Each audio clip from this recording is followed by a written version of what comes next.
Hey, what's going on? It's Bill Burr, and it's time for the Thursday afternoon, just before Friday, Monday morning podcast. And I am just checking in on you, everybody. Oh, God, I don't know any other way to fucking say it. I'm just going to have a recording of it. Yeah, just checking in on you. Look at you guys. It's already Thursday. Thursday is over. Tomorrow's Friday, and then it's just a one-way ticket to Fucktown. What do you care? Greatest fucking weekend of the year. Right here. The beginning of the NFL season. College football is already in full gear, full speed. I don't know what the fuck you say. I watched another college game the other night. I watched the Ohio State Buckeyes going to be swapping some paint with the Virginia. Who gives a fuck? Was it the Virginia Cavaliers? The Volunteers? I don't know what they are, but they had some very nice helmets. They did, actually. They had some really nice helmets. And they hung in there with the Buckeyes for about 2.5 quarters. And all of a sudden, Ohio State was just like, yeah, we've had about enough of you guys. Buckeyes look great. And you know what's funny? As much as I was singing Hail to the Victors, I actually sit there and I watched. I go, God damn it, I love the Buckeyes. I've always liked their uniform. And I've always liked Michigan. I can't help it. I'm from Boston, outside of Boston. Massachusetts, it's not a college town. It's a college town, but we don't have any good college sports. Christ, we had Doug Flutie for like fucking 4 years. That's what we had. You know, we do well in college hockey. Other than that, the whole fucking thing fell apart a couple of times. UMass did okay. You know, BC did all right. We got to the Sweet 16 and the big dance. We got nothing. We got nothing. All we have is on a professional level. We just won all the fucking championships. That's all that we have to hang our hats on. So anyway, as I mentioned, I like a lot of teams that are rivals of each other just because, I've just watched them throughout the years because they've always been good. And who doesn't want to watch quality football over there? So anyways, tonight, the NFL season starts.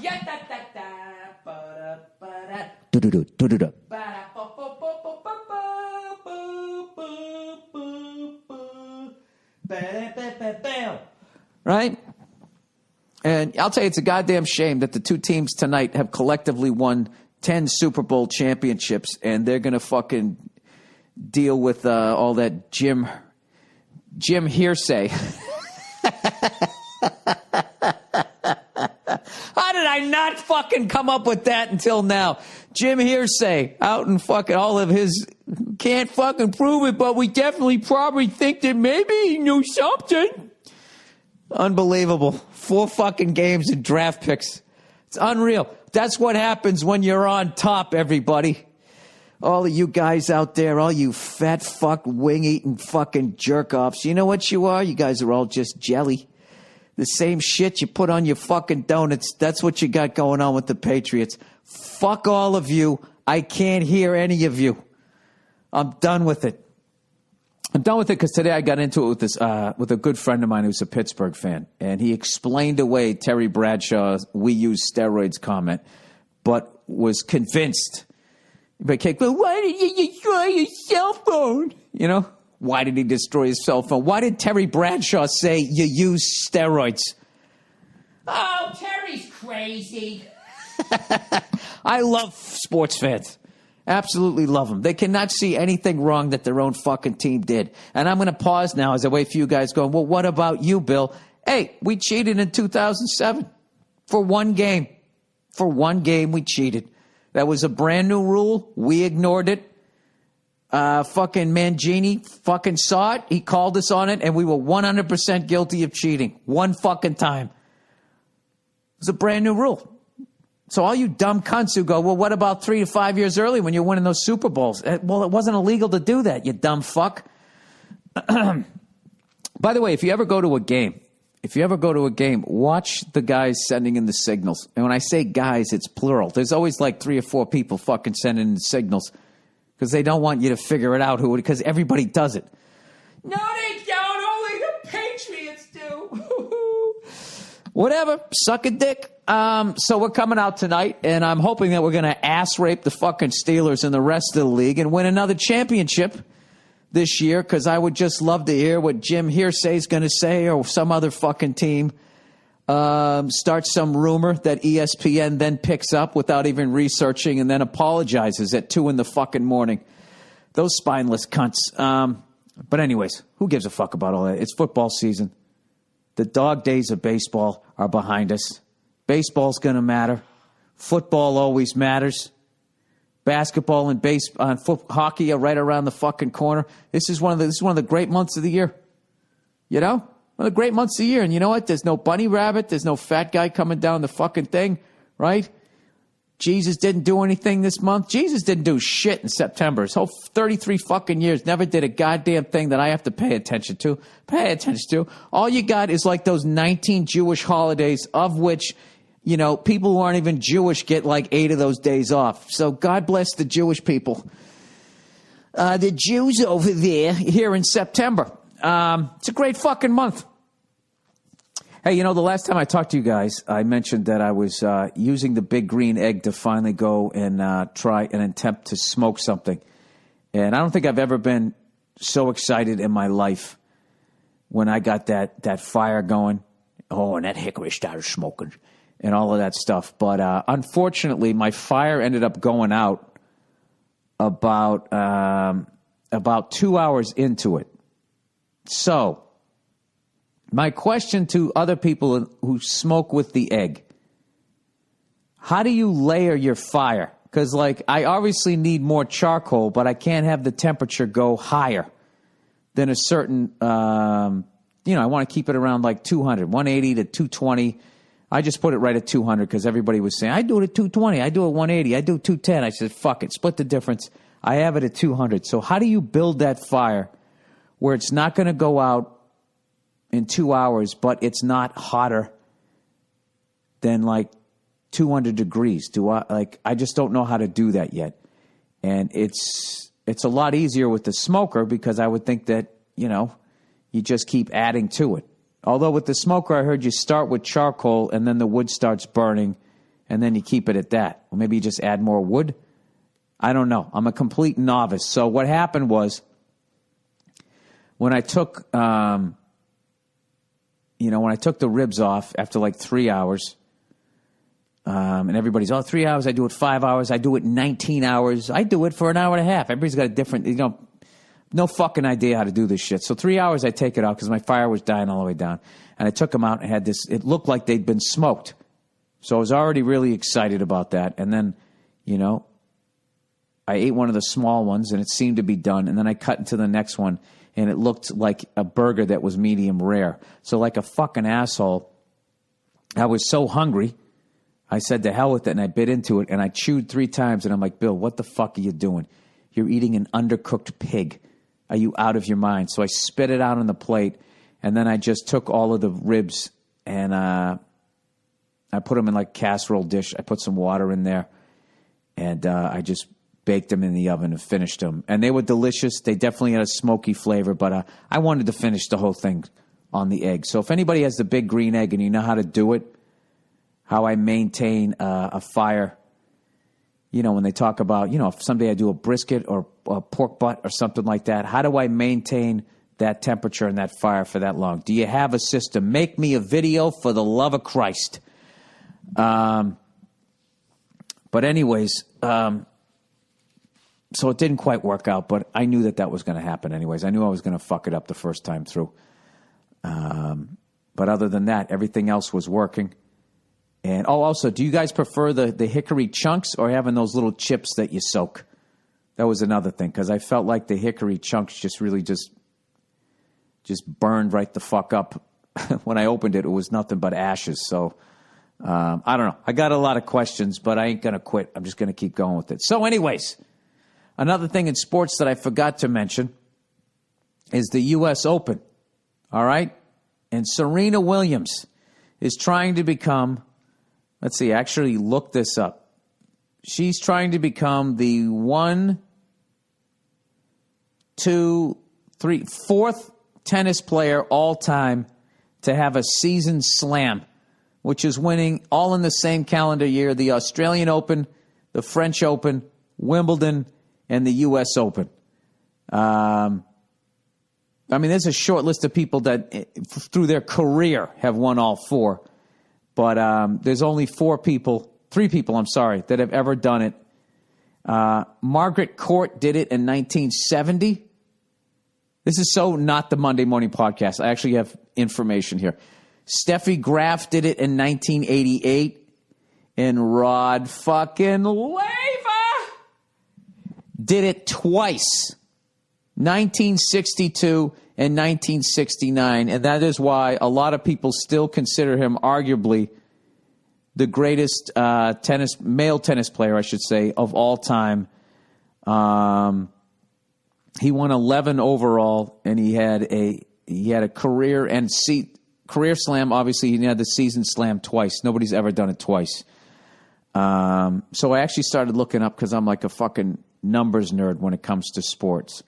So as far as the top ladies, and granted, I couldn't find a fucking website that just listed all of them. So I just went on Wikipedia and just started going through all the top women that I could remember that I watched and all that shit. So here's the top women's tennis champions of all time as far as my Wikipedia research.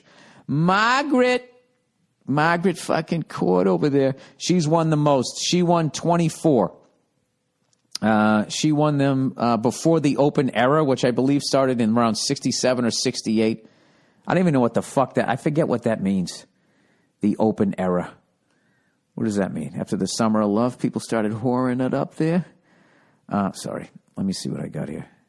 Close this window. Open era tennis. All right, what the fuck does this mean? The Open era, Wikipedia. This is where I get all my information. The period since 1968 where professionals can compete in a Grand Slam, in Grand Slams. Oh, so it wasn't professionals? Well, that kind of takes a little luster off of fucking Rod Laver for me. Well, not in 69, though, but he also, it doesn't, because you know what? He did it in 1969. He did it when there weren't professionals and when there were. The Open era began in 1968 when the Grand Slam tournaments agreed to allow professional players to compete with amateurs. Before 1968, only amateurs were allowed to compete in the Grand Slam tournaments and other events organized or sanctioned by the ILTF, including the Davis Cup. The move is made because the English are tired of the hypocrisy in the sport. Well, that probably means like back in the day when the U.S. Olympic team was all amateurs, and so was the Russian team, but they didn't have any professional fucking sports. So we were playing against their Gretzky's with like our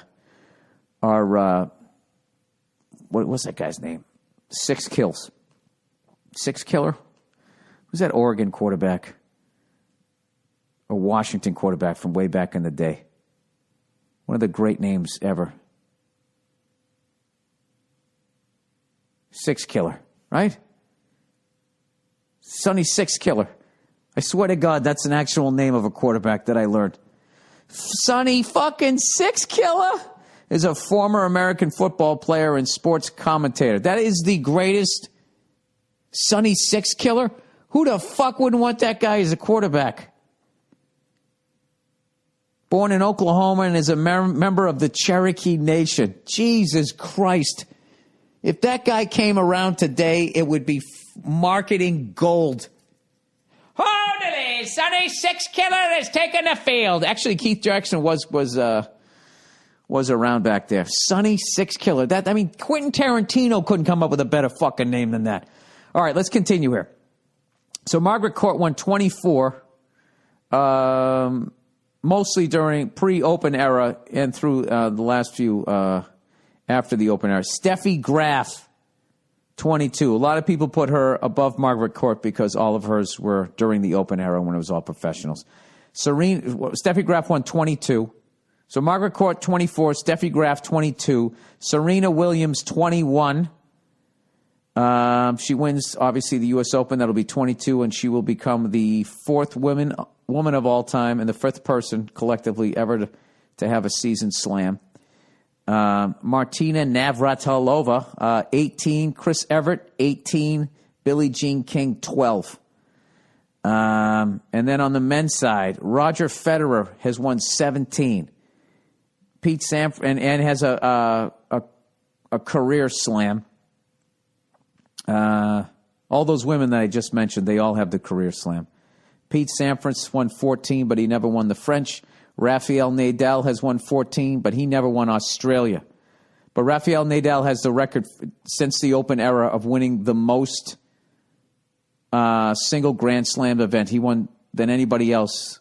He won the French Open. He won it 9 times in 10 years. 4 years in a row, missed a year when Federer won it in 2009. Then he ran it for another 5.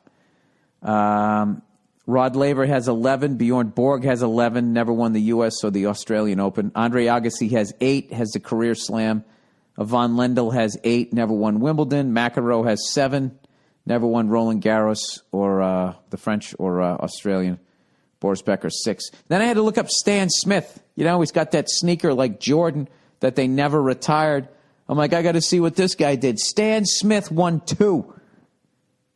He never won the Australian or the U.S. Open. This motherfucker, man, how the hell did he get a sneaker?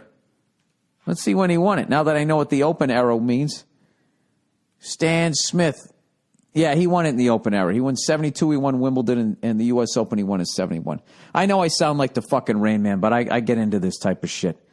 So anyways, let's get back to the podcast here. So I'm looking forward to it. You know, if you don't watch tennis, but you want to pop in when you can see something that rarely ever happens, you got to watch Serena Williams this weekend. You don't have to, but you can. All right, let's plow ahead here. Let's talk about fucking working out. Old Billy Fat Tits. Huh? Old Billy fucking baby bump. I'm back on it, man. I went on a hike the other day and I worked out, did all of that shit. I woke up in the morning, ba-do-ba-do-boop, and I weighed myself before working out, which I've now learned is your most accurate weight of the day, and I was 165.8. So that means I am in striking distance of getting down to my $162. I might have to fucking skip rope for a couple of rounds to get down to it, but I think I can do it, and then I start back out on the road. I'm going back east. I'm going to a wedding, and then I do my run through Texas. So this is going to be the tough thing. And also, my booze fast is going to end at some point over the next week. I am up to, what's today, Thursday? Sunday was 63, 64, 65, 66, 67 days. And I wanted to go like 70, 72 days. So I got like 5 more days. But I got to tell you, tonight, I might actually fuck it up tonight. All depending on what happens. I actually got a great gig tonight through a friend of a friend of a friend. Somehow I am going to, I'll tell you later who I'm opening for. I'll tell you next time because I don't know if it's a secret fucking gig, but I'm opening for a bunch of young lads that like to go to the library, and they might want to go to the library tonight, and who am I to say no? At least got to read one book with them, right? Anyways, so all I got to do is just eat right, do a little bit of cardio. I think I can get down there. And but what I'm really finding is all I'm going to do is lose a little more muscle, and I'm still going to have this fucking goddamn baby bump. I can't get rid of the fucking thing. However, I actually have started the transformation of my garage not being a place to dump shit off at. I am now going, it's making its transformation, all right? I had 3 cabinets sitting on the floor, pieces of absolute fucking shit cabinets, but they still work. So I had somebody come over. He fucking, did the whole stud finder thing. I wasn't going to do it because I'm putting my tools in there and a bunch of shit for my big green egg. It's going to be heavy, and I don't need to pull out a bunch of drywall because I fucking missed the stud. I don't give a fuck. I'm a comedian. I understand it. I don't want somebody who's in construction to tell me jokes, and I don't want to be fucking hanging cabinets. All right? Question my manhood. I don't give a fuck. So this dude, he put up the cabinets, had a ladder hung up, and I had both bicycles hung up. And I came downstairs with an apron and, gave him some muffins. A good little housewife. And so that's the beginning of it. And then I'm going to, on Craigslist, I'm going to get rid of my pull-up and dip station that I bought. And I'm going to get a pull-up bar that mounts to the wall. And then I'm going to go to those Atomic Grips website. And I'm getting all those fucking, those little cannonball things, whatever you call them, the fucking missiles and all those things, all those different grip things that I'm going to get. And I'm going to have my own little American Ninja fucking obstacle course hanging from the ceiling of my garage. And that's going to be my workout. And I figure if I do that throughout the years, skip a little rope, take my dog for a hike, and as long as I don't eat like a cunt, I think I should be all right. You know? Because I fucking hate going to the gym. Even though I like going to the gym, you know, when was the last time you went to the gym and you wanted to go and use the bench press and there wasn't fucking 12 people waiting for it, right? Or even worse, the fucking chick who's there who's not even bench pressing it and is using it to sit on the end of it and fucking, Jesus. Hang on a second. Lenny, let me call you right back. I'm finishing up my podcast, all right? All right. The chick that's sitting on the end of the bench to do some fucking ab work or do some, like, you know, those tricep exercises. And you want to be like, hey, lady, why don't you go over to the mat area and do that? But you can't do that because you could say that to a guy, but if you say it to a woman, then you're a sexist. She can work out wherever she wants. You wait your turn, you fucking pig. So you want to avoid that, right? So, and what I like about the way I'm going to do my garage is everything that I'm working out with is hanging up on the wall or hanging from the ceiling. Do you know a long time ago I bought the rings, you know, those gymnastic rings when I had a one-bedroom apartment, which is fucking hilarious. I don't know where I thought I was going to hang them from. I thought I was going to hang them from my chin-up bar, and it just, nothing worked. I was too low to the ground. And also, I put up the chin-up bar, so I never truly trusted that thing wasn't going to give way. And I had to have my legs bent when I used them. So I was like, I'm either going to fucking land on my kneecaps or I'm going to land on my tailbone. And either way, it's going to suck. So I'm going to get those. I'm just going to have these hook things up there so I can just, you know, put shit up and take stuff down. And as you can tell, I'm fucking beyond excited about it. And I can take my useless, termite-infested fucking hunk of shit, cock-sucking motherfucking garage that's shaped like an ice cream cone that was made out of wax and was stuffed in an oven for 20 minutes and then pulled out. Not 20 minutes. Whenever it first starts to melt.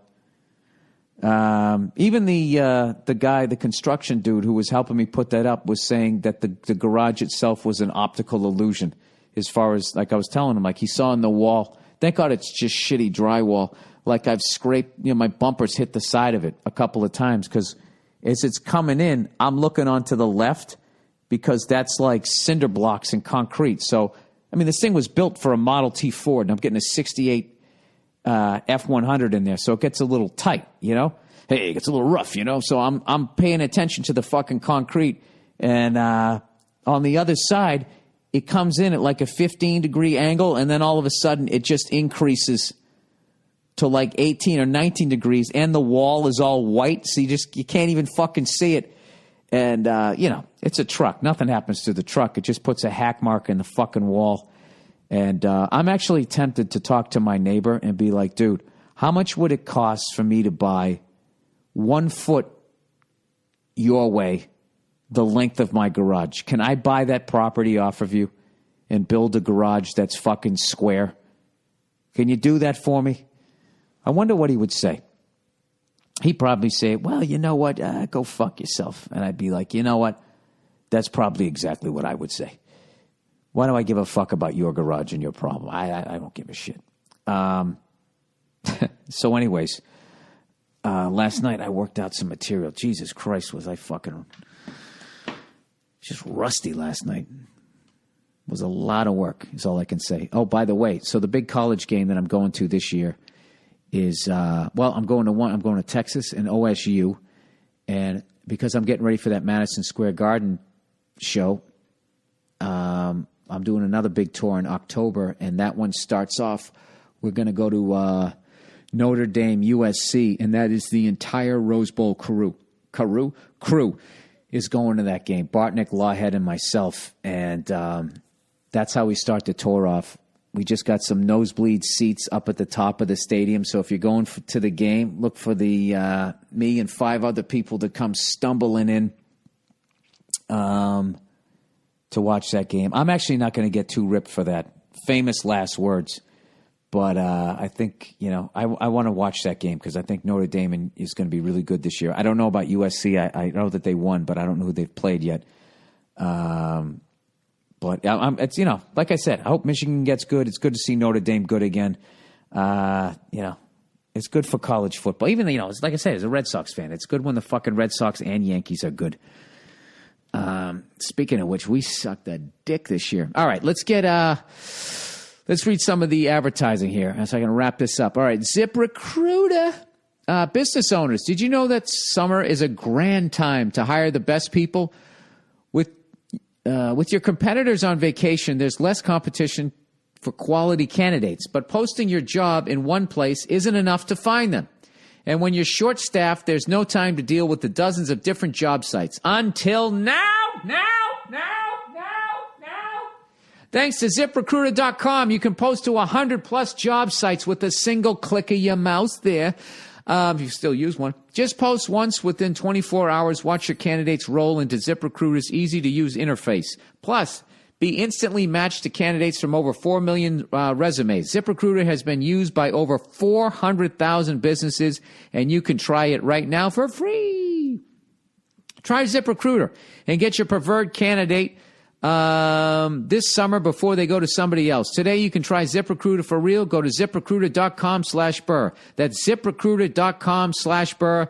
Hey! ZipRecruiter.com/Burr. All right, next. Lastly, but not leastly, Uber. How great is Uber if you booze? That's one thing that they won't bring up. I mean, the amount of lives that they must save every year because you can just get yourself a designated driver. Because the designated driver thing never really worked, did it? It's really hard to be hanging around a bunch of people drinking and then you're not going to drink, because they're going to get hammered and be like, come on, man, you got to have one, right? The next thing you know, you're hammered sitting in the drive-thru at McDonald's. Woo! Uber, hey, you like making great money, right? Sure, we all do. Here's a really cool opportunity I have to share with you. Driving with Uber. Und driving with Uber, yeah?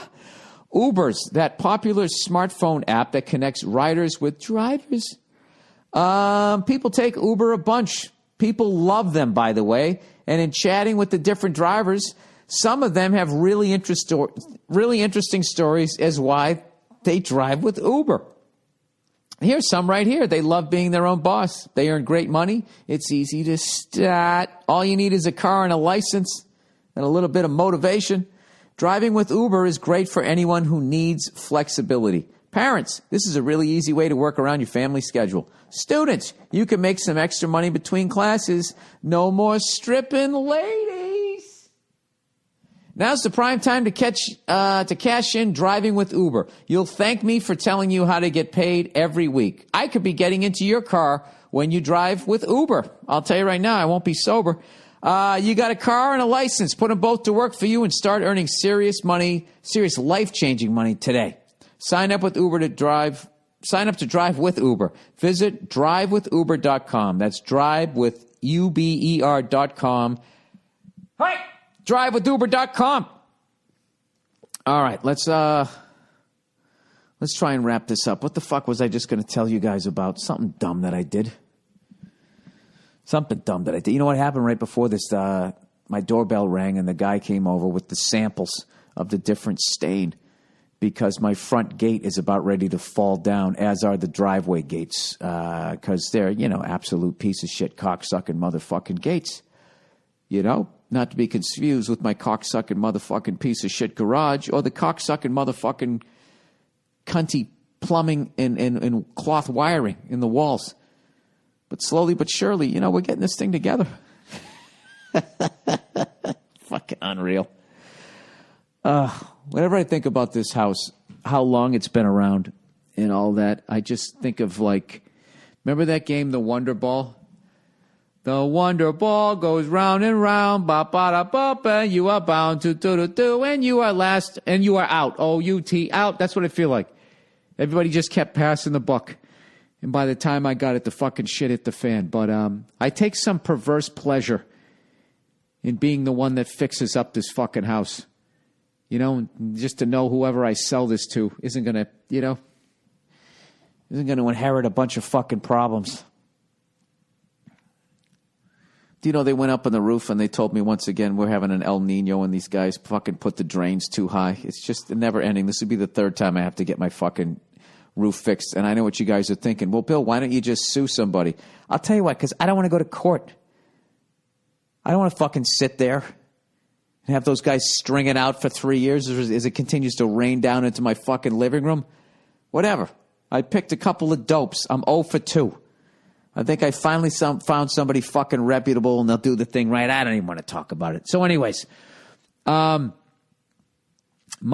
prediction tonight is it's going to be a tough game. As always, I have no idea what the Patriots are going to be like. As always, whenever you win a championship, a bunch of people jump ship. And I definitely think not having Revis is really going to affect us. Roethlisberger's a 2-time winning champion, Super Bowl champion, and I think Steelers always have a good defense. Who the fuck knows, man? It's the first goddamn week. But I got to tell you, I'm really excited that I'm celebrating. How long has fantasy football been around? I love that I still don't play that shit. I got asked to join another league, you know what I mean, this year. And I just wrote, I don't play fantasy football. You guys are all a bunch of pussies. And I didn't write pussies, if you know what I mean. And then the dude just wrote back. He wrote, LOL. I really wish I could argue that. Speaking of which, you know what? Rappaport, he fucking told me about this thing that he did. I got to find it, man. Did anybody listen to Michael Rappaport when he was on the Howard Stern show? When he played fantasy football against the fantasy football guy and he won? He had his son pick out the fucking teams. And evidently he was shit-talking, and this guy wasn't good at shit-talking, and he absolutely buried him on the fucking Howard Stern show. I'm trying to find the clip. If anybody has the clip, please send it to me, and then I will retweet it. I'll retweet it on the podcast Twitter account. And by saying I've been trying to do it, my fucking laptop died.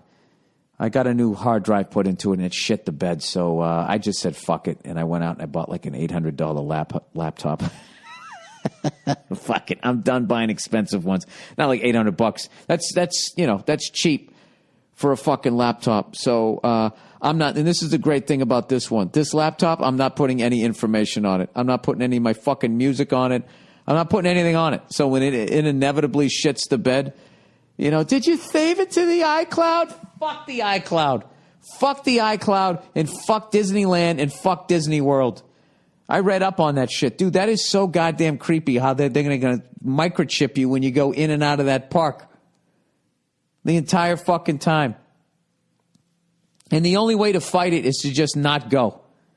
Because you can't have an intelligent conversation with most people because most people are morons. Most people be like, dude, why do I give a fuck if they know where I bought a fucking Slurpee? I don't give a shit as long as I'm on Space Mountain. Right? They don't give a shit. And it's so perfect because eventually when the government microchips everybody, one of the arguments is going to be like, well, they microchip you when you go to Disneyland. Do you think that Mickey Mouse is evil? Dude, I was reading this thing where you're going to go in there and the people dressed up as the characters are just going to come up to you and be like, hey, Bill, how's it going? I'm sorry. Hello, Bill. It's, I almost said it's Pluto. That's when you're doing a bad impression when you have to say who the fuck it is. Hello, this is Arnold Schwarzenegger. Like those characters are going to come walking up and saying hello to you. All right? So if you're walking in there with that wristband that is tracking you from a fucking satellite in outer space and Pluto comes up to you and knows your name before you introduce yourself, and in the meantime, in the background, it's singing, it's a small world after all. If that trifecta of shit doesn't creep you out, then I think you're a robot. Either that or you deserve whatever happens to you when you're in there. You know what I mean? Those fucking creeps over at Disney. When are they not going to be creeps? Arthur Ashe Award to Caitlyn Jenner, so you get the fucking exclusive interview with Diane Sawyer. Shameless. Absolutely fucking shameless. All alleged, but I feel after that whole Deflategate thing, it doesn't matter. All you got to do is you just say shit and then it becomes true. All right, everybody. That's the Thursday afternoon podcast. Hope you guys have a great weekend. You cunts. Enjoy some throwback Monday morning podcast stuff. And I'm hoping for a great game. Obviously hoping the Patriots win tonight. And but I got no beef with the fucking Steelers or anything that they've ever done, including what Terry said. I don't give a shit. Congratulations. You've won 6 Super Bowls as far as I'm concerned. All right, go fuck yourself. And hey, Seattle, I hope you made your stadium even louder. God knows your lame-ass fans need all the help they can get. Come on, man. I had to start shit with somebody. I actually think Seattle's probably going to be good this year. Old Pete Carroll. Old Pete Carroll. There's an upstanding individual.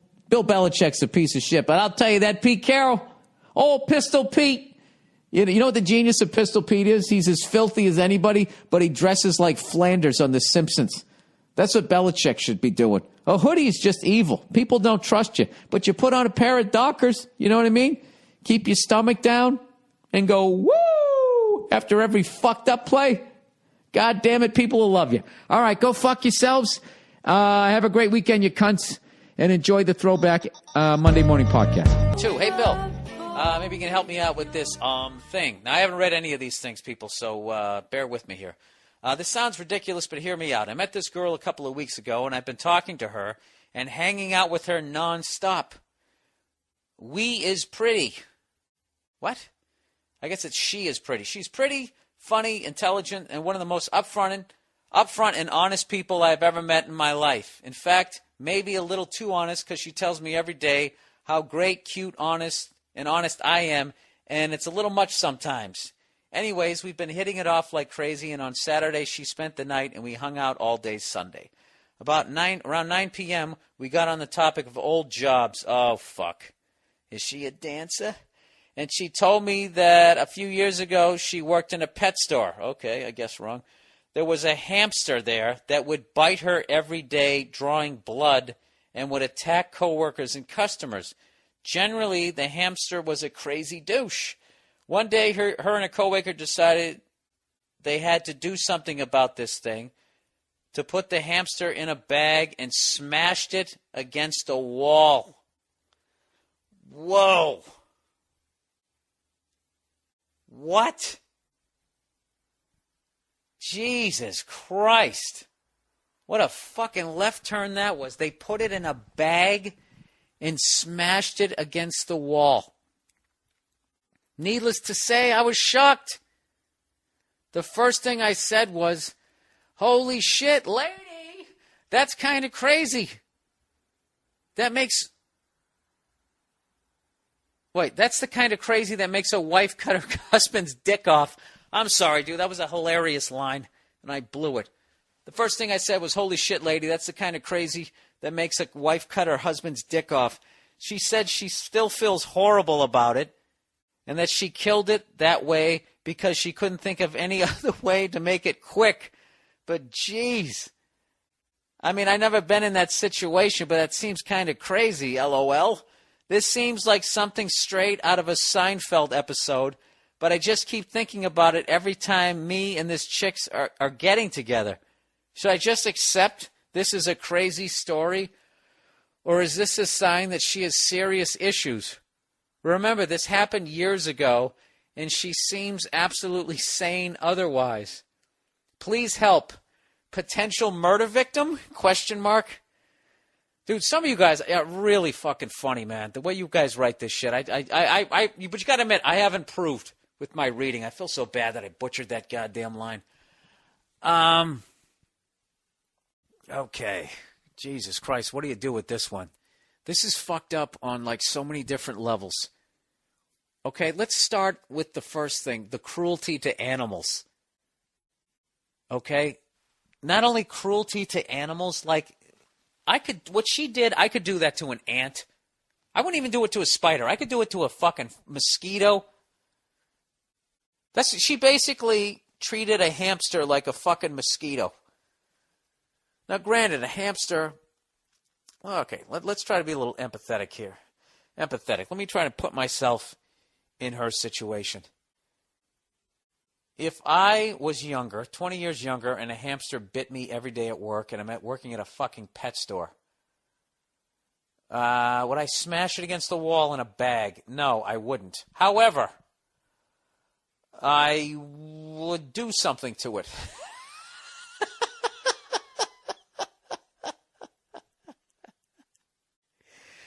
I would do something. You know what I would do? I would take a ruler, and I would wait till it was falling asleep, and I would just whoosh, right on its fucking hamster ass.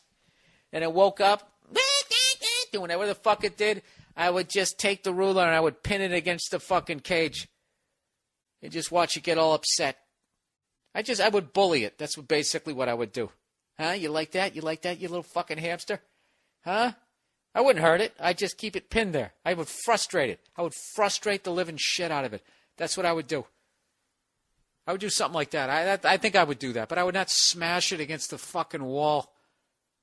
They put it in a bag. Now, was it repeated strikes? Jesus Christ. You know some of the shit kids used to do in my neighborhood? Do you know I had a friend of mine, he used to take his house cat and he'd put it in an empty pillowcase and he would fucking spin it over his head like he was at a Steelers game?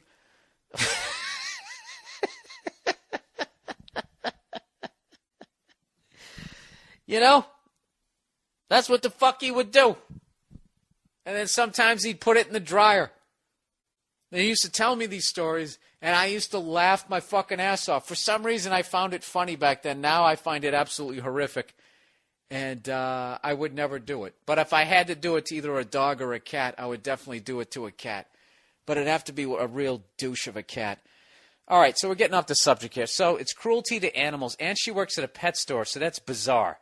Because you figure if you work at a pet store, that means you love animals or you like at a low level deal pot. You're dealing weed on a low level. You know what I mean? You're that guy. You're like the burnout Matthew McConaughey. At least that's how they used to be. But then there's the other option that serial killers, you know, they start off with small animals. You know, they watch a ton of porn, then they start torturing small animals, and then they gradually work their way up, you know, to a fucking human being. So yeah, you could possibly be dealing with that right now. Then also, you know, you're looking at it like that's the mother of your children. Put a hamster in a fucking. I could see if it was fucking 1911. Rather than 2011. People back then, they'd kill an animal. They didn't give a fuck. They just walk out. What do you guys want for dinner? Yeah, let's have some goose. And the fucking mom would walk out. They'd grab the goose by the neck, and then they'd fucking act like they were trying to start up a Model T. And they'd go, fucking body, and they'd just break its neck. Nice and quick. And then they'd pluck it, and they'd cook it. And that was it. And that was dinner. 1911. Did you like that little piece of history? I don't know what to tell you. This is like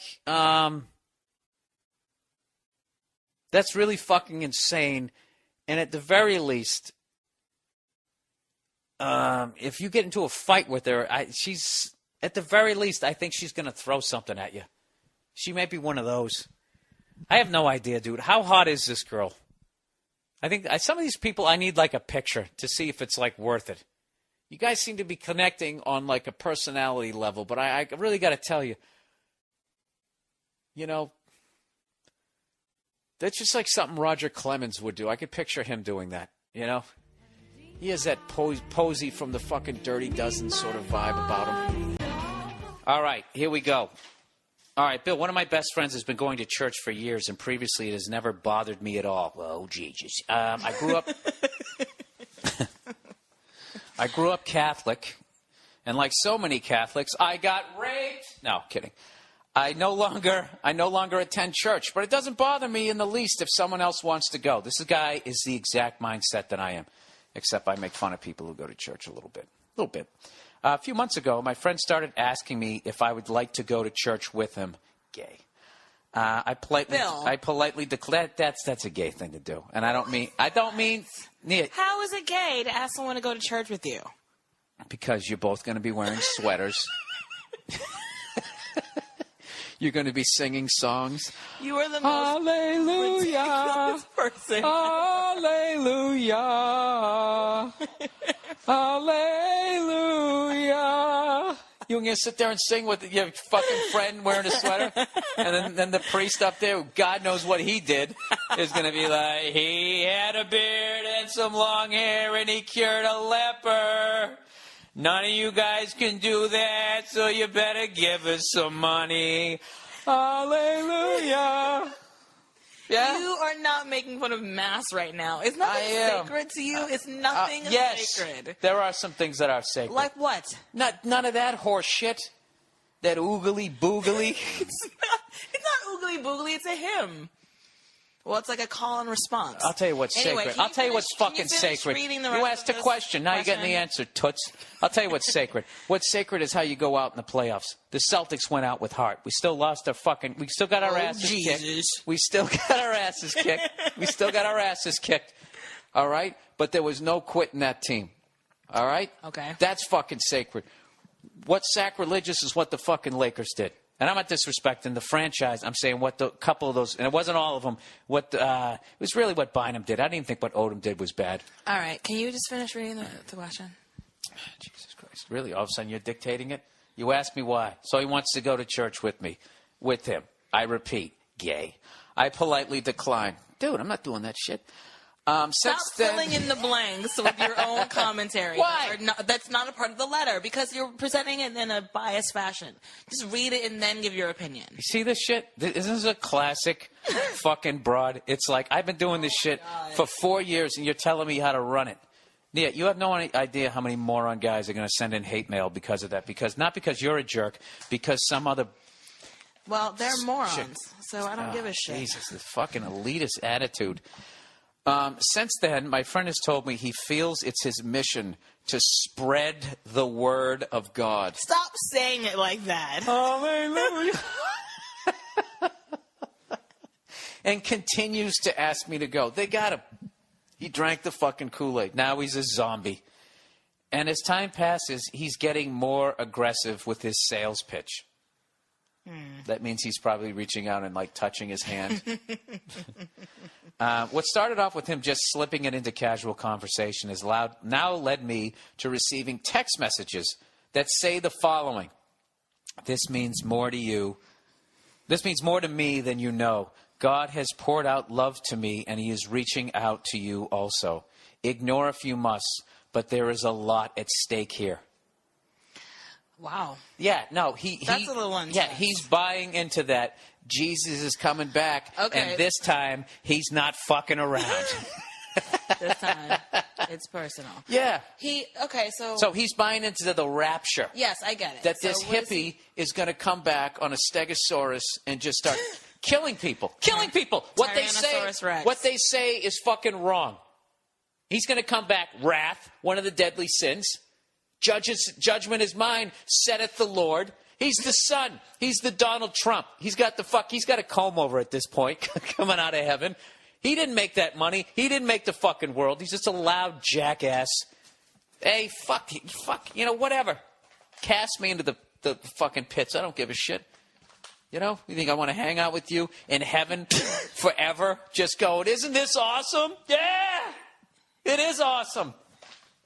Can you please finish the letter? All right. What started off... Okay, so here we go. To this, I replied, honestly, if it's my choice, I don't want to go. Please stop asking me about it. I don't know how many more ways I can request that.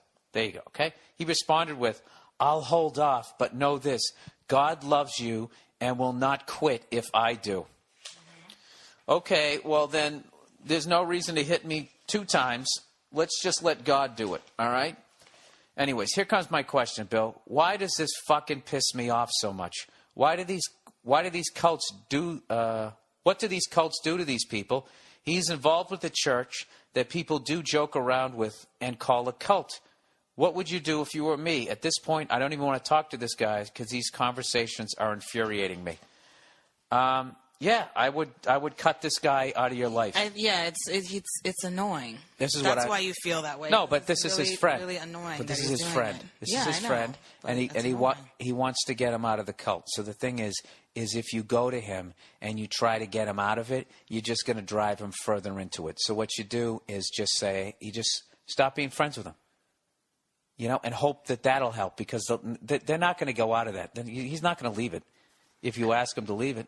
Yeah, I don't know. You never know. But yeah, he needs to just cut him out, because you can't, unless he wants to spend the rest of his time with this guy debating Catholicism or whatever, which I'm sure he doesn't want to do. Then he should just cut him off. Personally, I would still hang out with him. You would, just so you could get into debates with him? No, and I would just do unbelievably satanic and annoying shit. That's a good idea. I would. Maybe you should do that. I would always have Shout at the Devil playing, or maybe just that beginning cheesy thing. You should invite him into a restaurant, and it turns out to be like a strip club, and see what he does. Yeah, but you're going to see the titties on the outside. Gentleman's club. That's true. No, I wouldn't do that shit. I would hang out with him and I would keep saying that I want to get involved in the church, and I would keep going to events. And as they were going, I just feel so filled up with God's love, I would then be you want to talk about filled up? I fucking jerked off into this chick's mouth last night. I'm telling you. William Burr. She had a big bass mouth, and I don't know, maybe it was a couple days since the last time I fucking, let him loose, but right up to the brim. She was a champion. She swallowed. I'm sorry, what were you saying? This is why you're going to hell. Oh, why don't you pray for me? I will. There was a lot of shit this week that fucking annoyed me. On the gas mileage thing, I brought up last week how I was watching The Goodbye Girl, and she was standing, one of the characters was standing in front of a fucking Subaru, and it got 39 miles per gallon. And here it is 36 years later, and my car only gets fucking a hybrid, only gets 41 miles per gallon. So this brilliant guy writes in, and he starts talking about leaded gas and all this fucking, how cars today are heavier. This fucking moron thought cars today were heavier than cars back in the day. Like the 1959 Cadillac. I'm sure that car was lighter than your average Toyota Camry. So anyways, somebody sent me, let me actually read this guy's response here. One of the many that I got on the gas mileage thing. It always blows my mind what people fucking respond to. So this guy ends up writing me. He goes, there are two reasons. Wait a minute, it's loading. Loading. I don't know, he gave me all these fucking reasons, and I basically responded with, so basically you're telling me, he basically said that it had nothing to do with money. It had to do with the weight of the cars and somehow the mixture of the gasoline that we use nowadays. That's why they just can't figure out a fucking way to get more than better than, what's the highest you've seen? 40, 45? This guy tried to say, well, actually, there are things that get 100 miles to gallon. They're scooters. What a moron. He goes, there's two reasons why old cars have such high published gas mileage. For one, the EPA test simply used to provide higher numbers.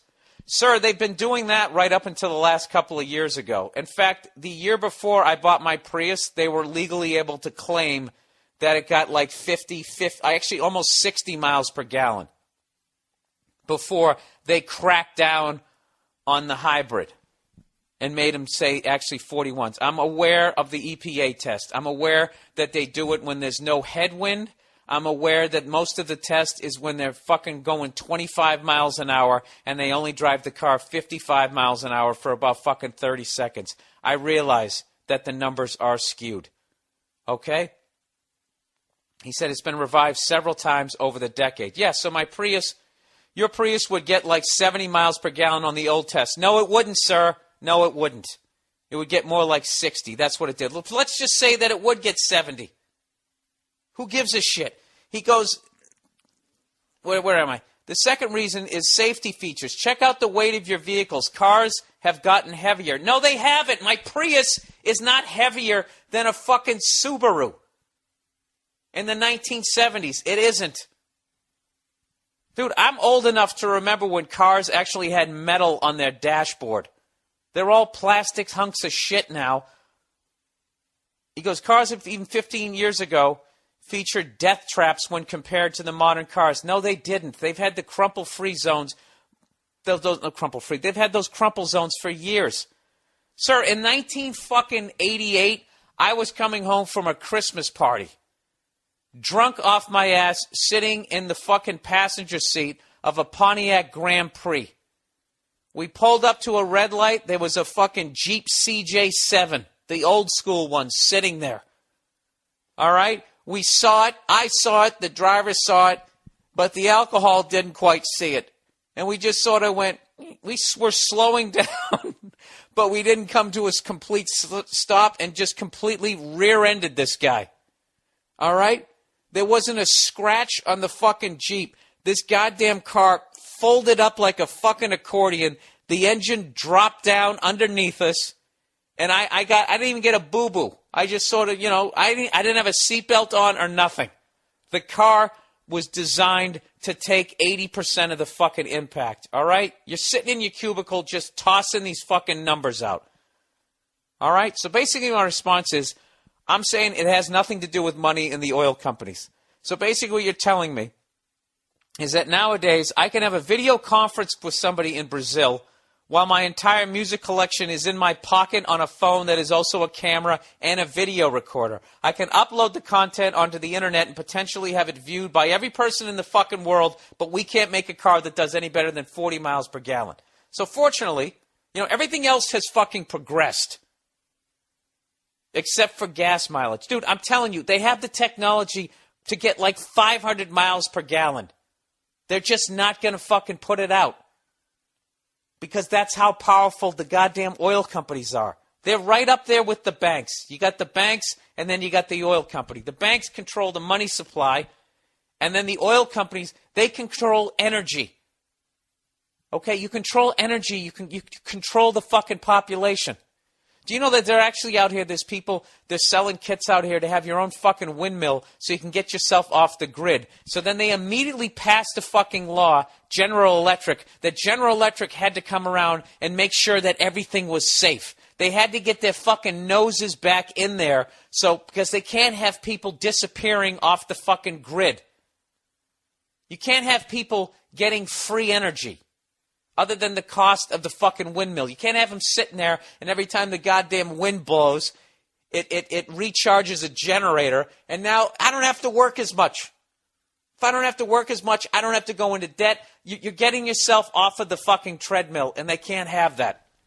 All right? God damn it, I wish I was more intelligent so I could explain this better. But you know what? There's a great documentary.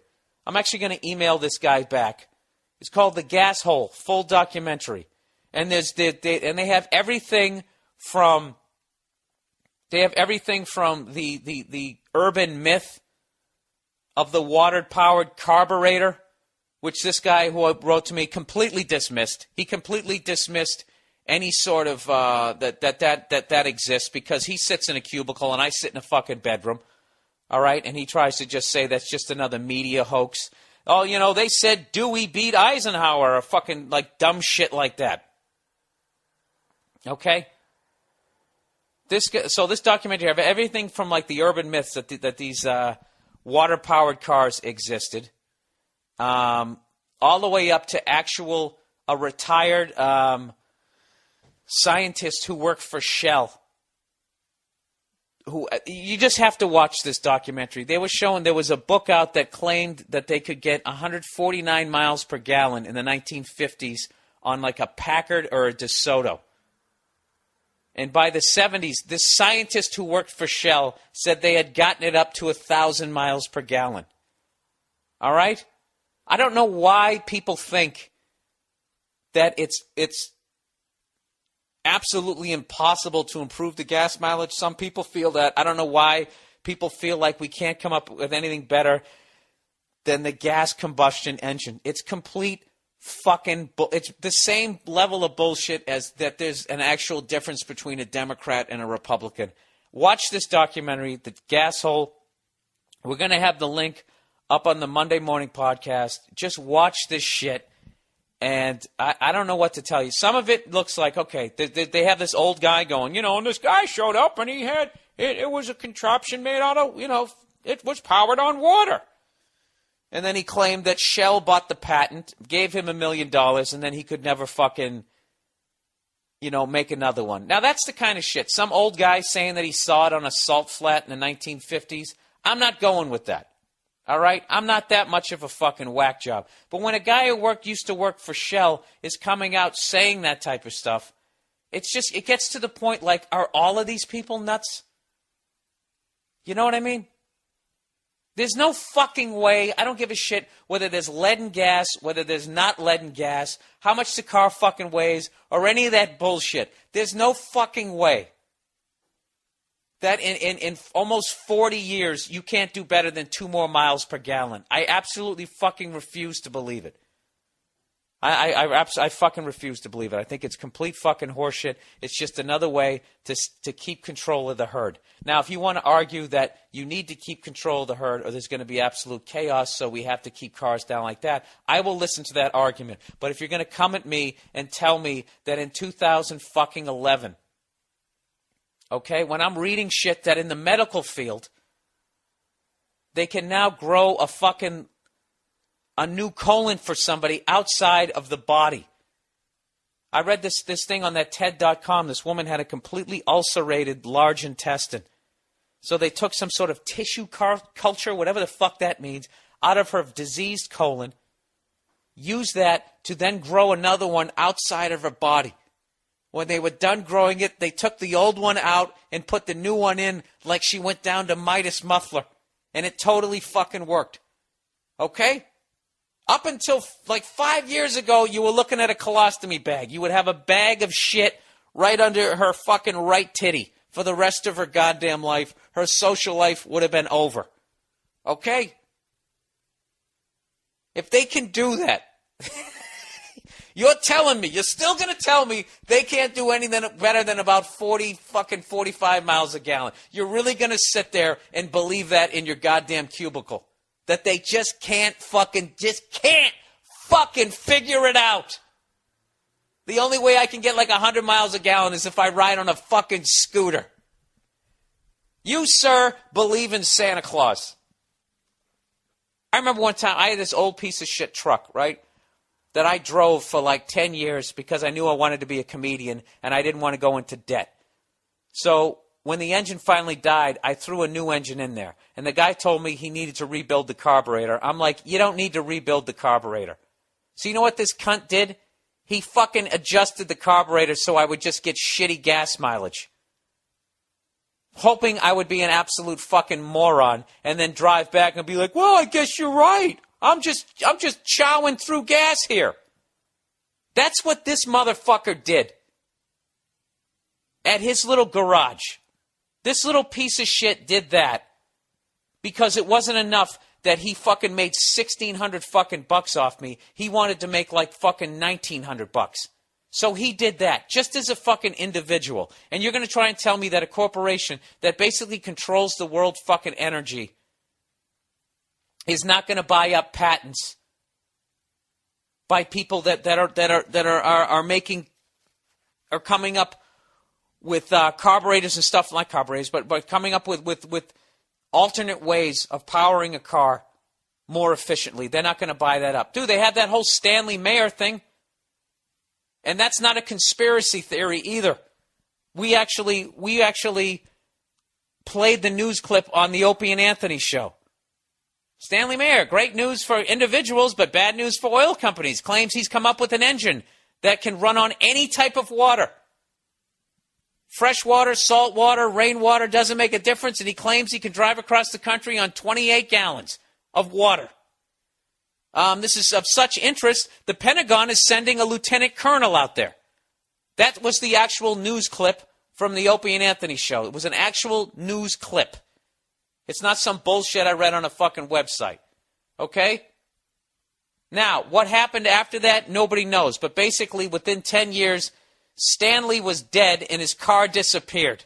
And his brother right now is trying to get the car back and nobody knows where the fuck it is. All right? I truly believe that the quickest death sentence you could possibly have is to go on the news and claim that you've come out with an alternate source of energy that's going to put a corporation out of business that is projected to make $350 billion next year. How much do you think your life is worth? And if you have $350 billion, how easy is it, do you think, to get somebody to solve this problem?